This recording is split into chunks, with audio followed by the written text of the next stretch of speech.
Start recording. There we go. That shit would have stopped everything. So wait. Hey yo, man, we here with the motherfucking man of the hour chat. You already know what's going on. G-Hunch representing Talk to Town, Undeniable Sound. Speaking of Undeniable Sound, the CEO, the man of the hour. Happy fire anniversary to the man that's been cooking in the city for so motherfucking long. Going crazy. I don't. Undeniable. Undeniable. No Diddy. No Diddy. Hey yo, chat, we got the man of the hour, my dog Fly High Uzi, man. How you feeling today, man? It's a huge day for you, bro. How you feeling? Extravagant. Shout out to my nigga Yo Cass. You always want to use some type of words, like, you know what I'm saying? This is fire anniversary, chat. Y'all gotta run him up. You gotta go crazy. Once again, one of the hardest working motherfuckers in the city. He probably recorded, if not everybody in the goddamn city. He's also the engineer and the producer to, my podcast. You know what I'm saying? Which is come back real soon. How you feeling, bro? How do you keep the motivation and the energy to keep going? With dealing with multiple artists, multiple personalities, multiple egos. You know what it was is that I used to watch this guy. I actually forget his name, but y'all probably know who he is. Dreadhead dude, a bunch of face tats, and he would have his kids blindfolded, and they would like disassemble guns, like different types of guns, rifles and shit. And then he would ask them about Black history, right? And like, you feel me? So I would watch that dude, right? And what he said is that he tatted his whole face because he didn't want the opportunity to get hired. Like he wanted to, like if he had to go to a regular job, they would say, "Nigga, we're not gonna hire you. You look crazy." Right, and he was like that made him work harder for himself. You feel me? Like where he had to make sure that what he was doing worked. You feel me? I didn't have to get the face test. I just took that mentality. You know what I mean? Like where it's like I'm not gonna go back to 9 to 5, nothing. Even if I'm struggling, if I'm whatever it is, I'm just gonna keep grinding and I'm gonna make this shit work. You feel me? Like one thing I will say, chat, he's probably the most humblest person you would ever meet. Don't get me wrong. He's an asshole, 100% asshole. Just don't get him to that point. But he's probably the most humblest person I ever met. And on top of that, he helps every fucking body. Everybody. There's something in there? yeah, What the fuck? some Sean Don. This is a Chinese Diddy. Sean Don. I'm trying to be serious, chat. This nigga wants to and do this. Nigga, That's not Sean Don. you can't take them serious. So one thing, like, how do you balance? I'm trying to be serious here. Like, how do you balance being, running a studio and also being an artist? No bullshit. Chat, y'all listening? I don't balance it. I need help. Send a motherfucking editor, somebody who want to make some money with me, nigga. Send them through. Help me, nigga. Fuck. But that's the truth. All right, next question.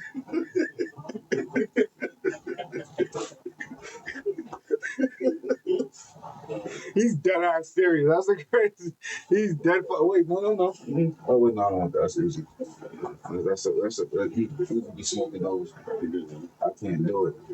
I can't do it. Being on, multiple tours, you've been doing music for so motherfucking long. Give me your top 3 highlights from your career. And doesn't have to do with me. Because again, you've been doing music before you even met me. You've been doing shows before you even met me. So it's like, give me your top 3 highlights of your career thus far. I'd say one of my highlights is just being on the BB King stage in New York. Bless you. Thank you. I went to BB King's, man. Shout out Flashlight over those shows years ago, and it was just that environment, right? Like we did that, and we did another show on a major stage that was like it was Michael Jackson's nephew or something like that. Like it was some dude related to Michael Jackson, but he was doing his music, whatever. And it was a full R&B show. Every single person in there was just singing. I was the only person rapping, and it was like so crazy. Like the reaction that I got from just curating my music to that specific show, and it let me know, like, damn, I write all type of music. I could do whatever the fuck I want. So it was just like that moment was like powerful for me, right? And then I did a show in Salem at Opus, right? With like years back, like maybe like 7 years ago or something. And ST Mac and shout out Sandro Castro, shout out ST Mac. they were the headliners of the show. And I had never met them up until that point. Right. But I had like mad clout at that show because they like just loved me performing. So you had to be there like 9, sign up for the show. And I would just show up at like fucking 11:30, nigga, and they'll be like, "Let me look at the list." Oh damn, this dude got to come off the list, and they'll just take somebody off the list and be like, "Look, he's here." Like, what you mean you're off the list? So that's what they did, and I ended up performing right before the two headliners. So like my performance so crazy that at that time I could pass the microphone into the crowd and motherfuckers are singing the song. Like that's what I would do. Pass the mic into the crowd. People are singing the song, and mind you, the song's not online. You can't go listen to the song. You had to be at the shows because I was performing so much. That's fine. So like that was just dope. And then after that, you know, Sandra wanted to tap in with me. SC Nack invited me to the Mini Mansion. I did records with both of them, worked with both of them. You know what I mean? Like, because they literally came to me and was like, "Nigga, you was the headliner." You know what I mean? So it was just like a dope ass experience and just a good feeling of like kind of boosting me up. Mm-hmm. You know what I mean? And then I'd probably say like probably that first Charlie Clip show that we did. You know what I mean? That wasn't my show. You shot my dog One Eye Visuals. Yeah, shout out One Eye Visuals. You know what I mean? And I think it was because like I did a lot of shows with celebrity guests, but I never performed with the celebrity guests there, right? So I never felt like the celebrity guests have got to even experience me as an artist, right? But the first opportunity that I got where that happened, this nigga tapped in with me. Nigga came to the studio and then crashed at the studio. I ended up doing work. I got on URL. I got a video with my logo at the beginning of a URL video. You know what I mean? Like, Right. so, or RBE, my fault, RBE, shout out RBE. You shot. I mean, like, but it's like I got my shit on there, so it was just like, and TBL. Yeah, shout out TBL too, yeah. But you feel me? So it's just like to be able to see like I could do something, and if I could get myself in front of the right people, I know that it will shape. It's just about keep applying that pressure and keep trying to push so we can get in front of the right people and the right people can hear the music and build more opportunities for us. But I would say those were just like my 3 experiences that kind of shifted my mindset about what I'm doing.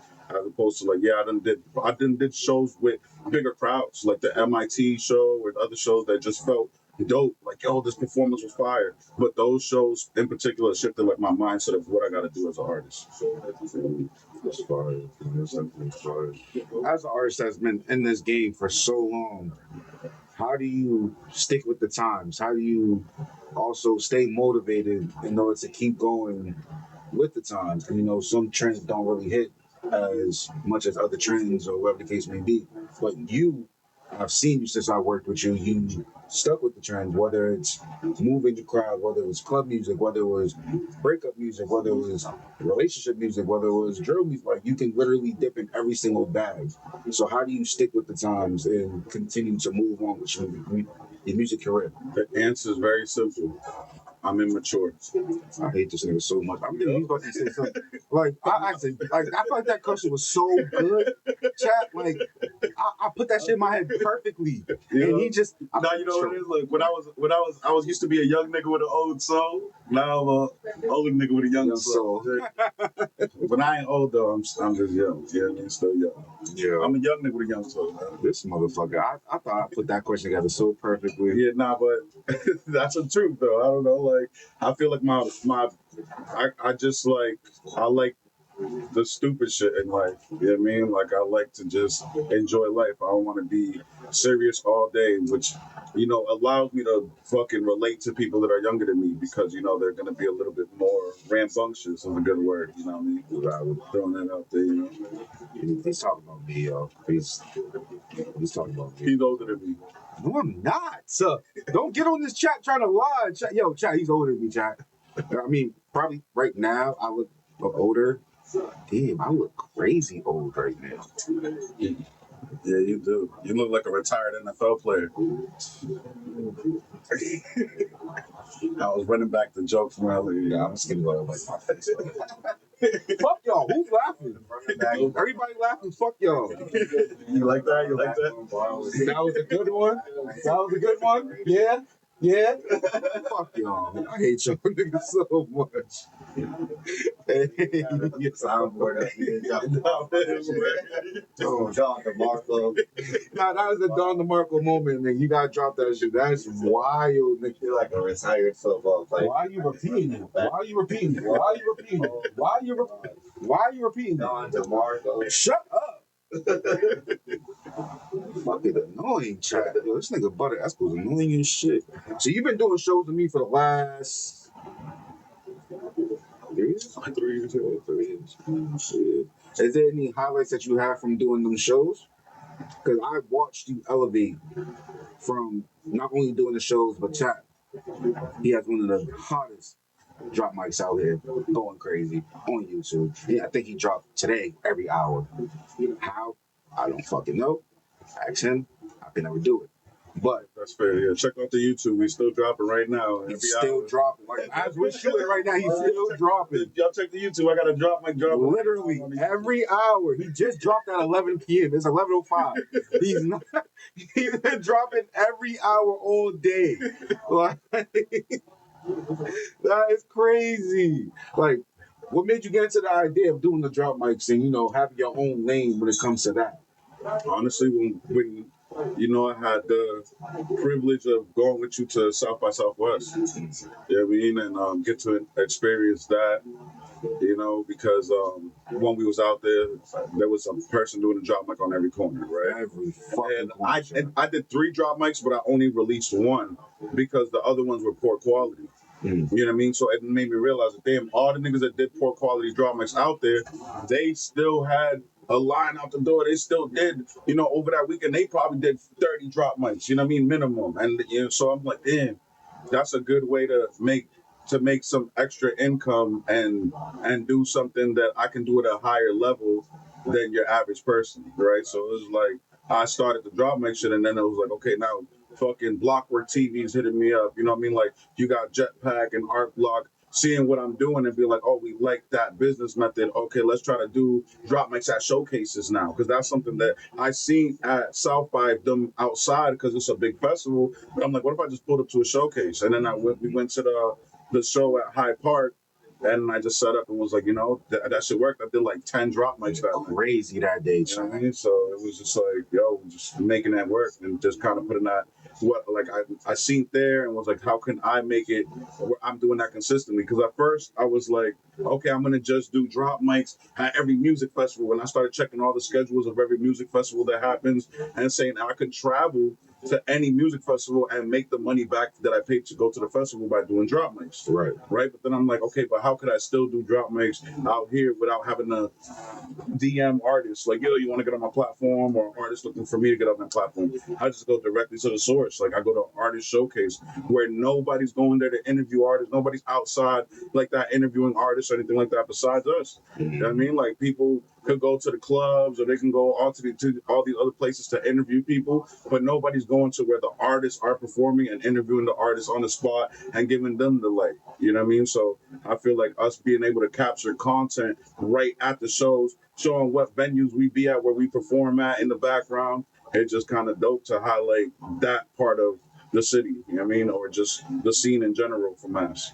It's a fact. I love that, bro. I love that. One thing I will say, chat, like I said publicly earlier, my podcast will not be where it's at today without this man right here, man. So, what do you drink? There's nothing. I was checking. I forgot if I know. You finished it. You finished the Sean. All right, what we got next? This nigga said, what we got next? Hey, I feel like it's only right that you do open one of them champagnes just to end off the these interviews and everything like that. Because once again, bro, we publicly thank you. You've done a lot for the city. You've done a lot for me. You've done a lot for a lot of artists. Every artist in this motherfucking room. We want to say fucking thank you to Undeniable Sound and to Fly High motherfucking Uzi for real. You feel what I'm saying? Thank you. You feel me, man? And that's publicly speaking. Give him his fucking flowers. Give him his fucking Give him his fucking flowers, nigga. He's fucking talking about. Hey, once again, bro. Thank you, bro. Thank you. Thank you. And I got one last question for you because I know you got a lot in your mind that you got a lot of plans. You got a lot of things on your agenda. What you got coming for 2026? Can we finally expect? Not finally expect, but can we expect another Fly Uzi album? Yeah, so I haven't dropped a whole project in over a year. I only dropped one song at the beginning of the year, and I got shit bubbling. But for 2026, I expect us to be full force with the streaming, full force with the drop mics, full force with a full revamp of the studio, edit, and recording artists at an elite level, and then just being Fly Uzi because that's just coming. You know what I mean? Like just dropping every. I have a million songs. I got a million people that want to do features. I got features with the whole city. You know what I mean? He's probably writing the song in his head right now, Chad. Y'all don't really know. Shout out for coming from the bottom, B. It's all right. That's Make a some fact. noise in. Brother, friendship. Friendship. Boy, still here. My boy still here for the tracks to release.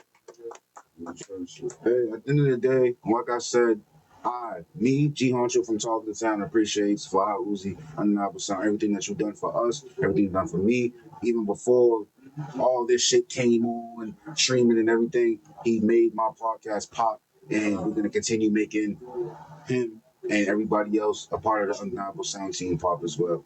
This has been G Honcho, representing Talk of the Town, Undeniable Sound. 5-year anniversary of my dog. You already know it's going crazy. It's only gonna go crazy. Matter of fact, So good. you did shake it. Wait, nigga. Matter of fact, this is 5 years. What you got? What's your 10-year anniversary goal? My 10-year anniversary goal is to be popping another bottle like this in my warehouse. There you go. Hey, I'm gonna move out the fucking way. You already know G Honcho representing Talk of the Town. Go subscribe. All that good shit. I don't want to get hit. I'm out. Don't